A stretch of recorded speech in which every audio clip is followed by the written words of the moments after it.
J. Clux Rowling continues to post transphobic things on the internet. She came out as incredibly ignorant years ago, and as we all know, sometimes the most annoying people are the ones who just came out and are still overdoing it. Now, could she spend her time writing, which is the thing she was originally known for? Sure, but whatever staff she had that worked with her to clean up her rambly manuscripts, I suspect none of those are willing to work with her anymore. And yes, she obviously had help with the books. I remember reading the end of Goblet of Fire, and she described her villain literally as her current persona. She didn't write that. Somebody else punched it up until it was readable.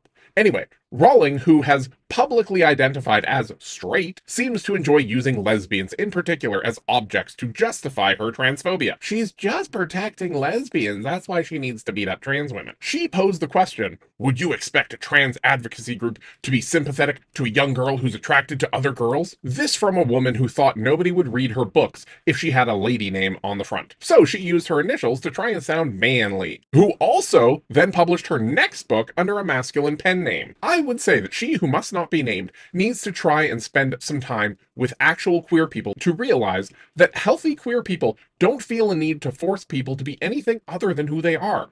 Unfortunately for her, I suspect most queer people wouldn't willingly have anything to do with her. But she does have more than enough money to pay for an army of therapists to help her stop embarrassing herself in public. Honestly, I wouldn't be surprised if in a few years she comes out and claims that she had mild gender dysphoria growing up and didn't realize that her experience of pushing things down and thinking about England isn't what everyone else needs, and that Professor McGonagall was actually secretly born Jeffrey. But Rowling is a classic example for why, even if on some level you're not perfectly cookie cutter, cisgender, and heteronormative, it's a really good idea to defer to actual queer people who have actually lived out of the closet for a good long while and who have experiences and understand things. Because while you may have done heaps of soul searching in a vacuum in the secret of a closet, there is so much that you can't learn until you have open and honest conversations with people who you don't have financial leverage over. And odds are she'll never be poor enough to have that level of honesty and vulnerability again. So she should probably stop assuming things about queer people